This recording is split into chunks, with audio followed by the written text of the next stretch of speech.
Pakistan test team के साबिक head coach Jason Gillespie PCB पर बरस पड़े। कहते हैं बतौर हेड कोच इख्तियारात कम कर दिए गए थे। उनकी ड्यूटी सिर्फ मैदान में खिलाड़ियों को कैचिंग प्रैक्टिस कराना रह गई थी। ऑस्ट्रेलिया में अपने एक इंटरव्यू में जेसन गिलेस्पी ने कहा कि high performance coach Tim Nelson के मामले पर एतमाद में नहीं लिया गया। असिस्टेंट कोच टिम नेल्सन को ना रखने के फैसले से उन्हें मुकम्मल बेखबर रखा गया। पाकिस्तान टेस्ट टीम के साबिक head coach Jason Gillespie PCB पर बरस पड़े। कहते हैं बतौर हेड कोच इख्तियारात कम कर दिए गए थे।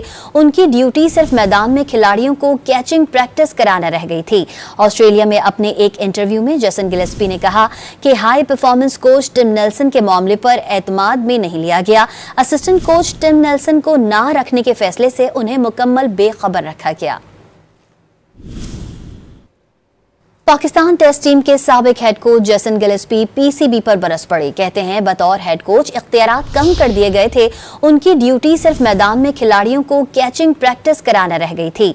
ऑस्ट्रेलिया में अपने एक इंटरव्यू में जेसन गिलेस्पी ने कहा कि high performance coach Tim Nelson के मामले पर एतमाद में नहीं लिया गया। असिस्टेंट कोच टिम नेल्सन को ना रखने के फैसले से उन्हें मुकम्मल बेखबर रखा गया।